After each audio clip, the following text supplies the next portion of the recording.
Assalamualaikum warahmatullahi wabarakatuh. Apa kabar anak-anak yang Ustadz banggakan, siswa-siswi SDIT Khairul Ummah yang dimuliakan oleh Allah. Alhamdulillah, pada kesempatan kali ini kita sama-sama memperingati hari besar dalam agama kita, yakni Isra Mi'raj Nabi besar Muhammad sallallahu alaihi wasallam.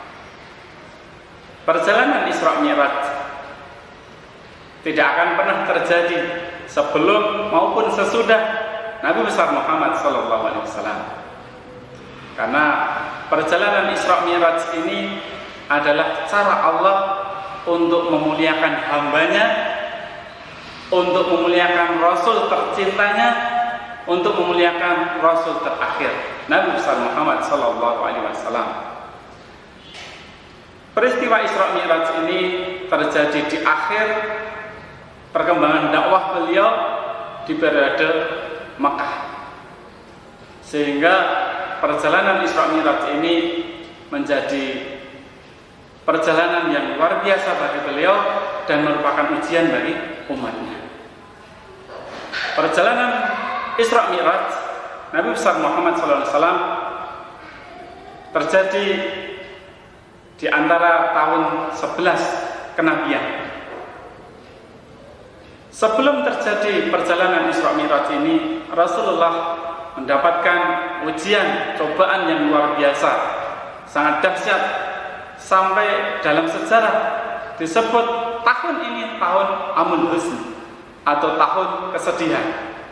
Karena beliau di tahun ini, tahun kesedihan ini, beliau ditinggal oleh paman yang bernama Abu Thalib, yang selama ini senantiasa melindungi beliau, siap mempertahankan beliau, menjaga beliau, sehingga orang-orang kafir tidak berani untuk menyiksa beliau.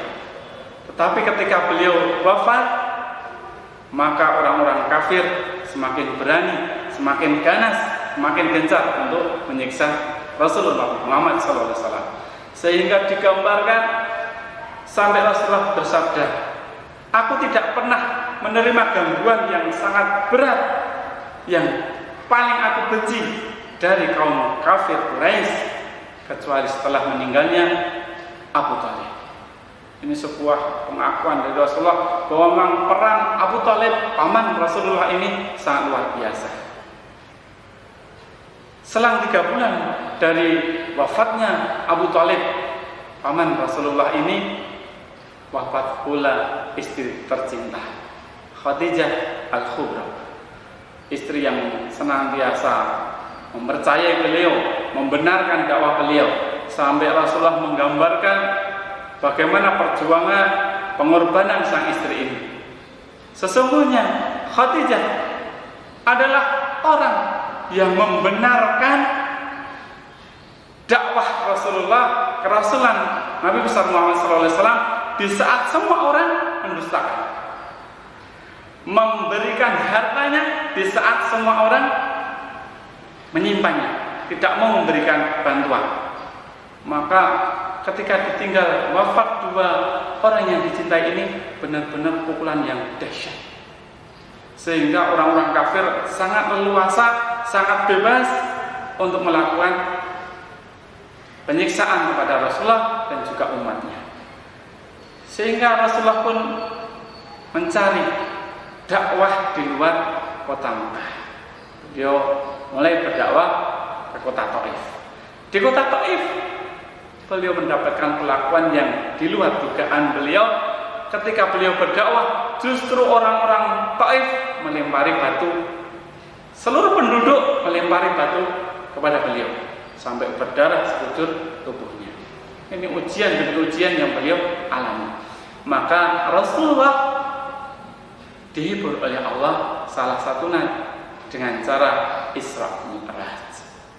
Isra Mi'raj adalah perjalanan Rasulullah Nabi besar Muhammad sallallahu alaihi wasallam, nabi yang paling kita cintai, yang kita nantikan syafaatnya di yaumil akhir.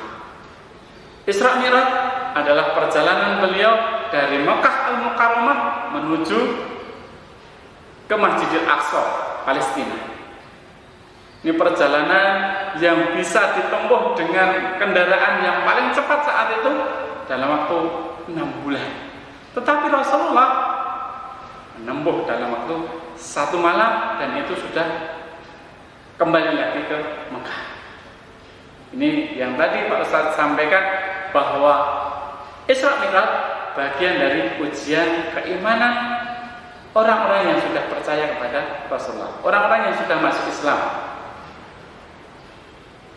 Kembali lagi tentang kisah Isra Mi'raj, ketika Rasulullah melakukan perjalanan dari Mekah ke Masjidil Aqsa, dia memimpin sholat berjamaah, seluruh nabi dikumpulkan oleh Allah, kemudian melakukan sholat berjamaah, dan imamnya adalah Rasul yang paling kita cintai, Nabi besar Muhammad sallallahu alaihi wasallam. Setelah itu Rasulullah melakukan perjalanan yang lebih dahsyat lagi, yakni naik ke langit. Di langit ini, langit pertama sampai langit ketujuh. Langit pertama beliau bertemu dengan bapaknya para manusia, yakni Nabi Adam alaihissalam. Kemudian dilanjutkan menuju langit kedua, bertemu Nabi Yahya dan Nabi Zakaria. Di langit ketiga bertemu dengan Nabi Yusuf. Naik lagi terus naik sampai ke langit keempat, bertemu dengan Nabi Idris. Selanjutnya di langit kelima bertemu dengan Nabi Harun. Di langit keenam bertemu dengan Nabi Musa, dan yang terakhir di langit ketujuh bertemu dengan bapaknya para nabi, yakni Nabi Ibrahim alaihissalam. Setelah bertemu dengan Nabi Ibrahim, ternyata perjalanan masih naik sampai ke Sidratul Muntaha. Di Sidratul Muntaha Rasulullah masih naik lagi sampai ke Baitul Ma'mur. Di Baitul Ma'mur ini Rasulullah masih naik lagi, mendekat sampai jaraknya dalam buku sejarah itu Rasulullah dengan Allah jaraknya hanya tinggal sepanjang 2 ujung busur, sangat dekat. Kemudian Allah mewahyukan untuk perintah sholat 50 waktu, 50 kali, bukan 50 rakaat tapi 50 kali. Kemudian Rasulullah turun. Ketika turun, berjumpa kembali dengan Nabi Musa. Ini Nabi Musa berjasa untuk kita semua. Nabi Musa bertanya, "Ya Rasulullah, ya Muhammad, apa perintah dari Allah kepadamu?" Maka Rasulullah menyampaikan, "Aku diperintahkan untuk menunaikan sholat 50 kali dalam sehari." Maka Nabi Musa memberikan saran, "Mintalah kepada Rabbmu, kembalilah kepada Rabbmu dan minta untuk diringankan. Sesungguhnya umatmu tidak akan sanggup." Maka Rasulullah melihat ke arah Jibril, minta pendapat dari Jibril, "Bagaimana wahai Jibril?" Maka Jibril menyampaikan, "Benar itu. Kalau engkau menghendaki, silahkan naik." Maka Rasulullah naik kembali menghadap Allah, minta untuk dikurangi. Oleh Allah dikurangi 10. Kemudian turun ketemu dengan Nabi Musa alaihissalam. Kemudian ditanya lagi, "Berapa?" Dikurangi 40. Maka naik lagi, mohon sama Rabbmu, minta untuk dikurangi. Maka naik lagi, naik, turun, temu Nabi Musa, turun, naik lagi, turun lagi, berulang-ulang sampai terakhir Rasulullah bertemu dengan Nabi Musa. Tanya, "Berapa jumlah sholatnya?" 5 waktu. Sebenarnya ketika Rasulullah menyampaikan 5 waktu, maka Nabi Musa pun masih menyuruh, minta sama Rabbmu, temui Rabbmu untuk minta keringanan. Tetapi Rasulullah menjawab, "Sesungguhnya aku malu pada Rabbku dan aku sudah ridha dengan perintah ini." Maka tidak lama setelah itu terdengar seruan dari Allah, "Kewajiban dariku telah kutetapkan dan kuringankan bagi hambaku. Jadi enaknya umat Islam, sholatnya 5 waktu, tapi pahalanya seperti sholat 50 waktu. Dari perjalanan kisah ini, Rasulullah dalam perjalanan Isra Mi'raj juga ditampakkan surga, ditampakkan kenikmatan-kenikmatan surga, dan juga siksaan-siksaan di neraka. Setelah kejadian ini, Rasulullah Nabi besar Muhammad SAW kembali ke kaumnya, kembali ke kota Mekah. Di pagi harinya beliau sudah berada di Mekah dan mulai menceritakan kisah Isra Mi'raj. Ketika diceritakan, tokoh kafir Quraisy, Abu Jahal, senang mendengar kisah Isra Mi'raj. Karena senangnya itu bukan yakin akan kepercayaan ceritanya, yakin dengan kebenaran ceritanya, tetapi ini ceritanya bohongin, kemudian bohongin. Maka ini kesempatan baik untuk menghancurkan nama baik Muhammad. Maka Abu Jahal semangat, bagaimana Muhammad kalau kami kumpulkan orang-orang Mekah untuk mendengarkan apa yang engkau ceritakan ini. Maka Rasulullah juga semangat, oh iya silakan. Maka seluruh orang-orang Mekah dikumpulkan oleh Abu Jahal. Setelah berkumpul, Rasulullah pun menceritakan perjalanan Isra Mi'raj dari Mekah ke Palestina, naik ke langit dan lain sebagainya, sampai turun kembali dalam waktu 1 malam. Maka di semua orang Mekah yang kumpul saat itu, tidak ada satupun yang percaya, termasuk orang yang sudah masuk Islam. Semuanya nggak percaya, karena memang sulit untuk dipercaya. Sebagaimana seandainya Ustadz dari SD sini Kecebungan ditempuh hanya waktu 1 detik sudah kembali lagi ke sini, maka kita akan kesulitan. Mau percaya bagaimana? Nggak percaya juga bagaimana? Rasulullah yang perjalanan Mekah ke Palestina 6 bulan hanya ditempuh 1 malam, dan itu sudah balik lagi ke Mekah.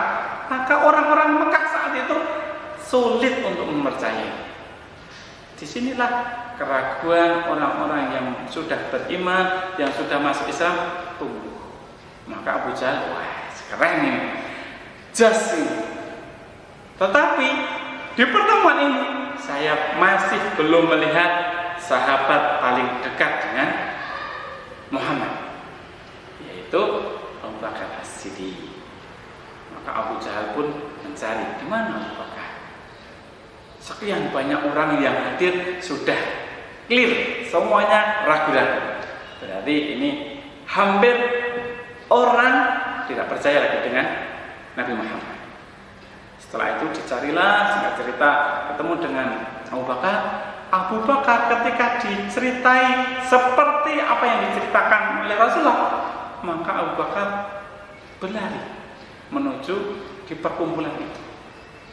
Sampai di perkumpulan, maka Abu Bakar teriak dari kejauhan, "Ya Rasulullah, ya Rasulullah, ya Rasulullah, benarkah engkau telah bercerita, berkata seperti ini, seperti ini, seperti ini?" Maka Abu Bakar, "Ya, wahai Abu Bakar." Maka Abu Bakar ketika mendengar bahwa Rasulullah, "Ya, wahai Abu Bakar, saya telah melakukan perjalanan seperti ini, seperti ini." Maka Rasulullah mendapat jawaban yang luar biasa dari Abu Bakar, dengan jawaban yang sangat mantap. "Kalau memang ini perjalanan yang engkau alami dan engkau yang bercerita, maka demi Allah aku percaya. Aku meyakini bahkan yang jauh lebih hebat dari ini.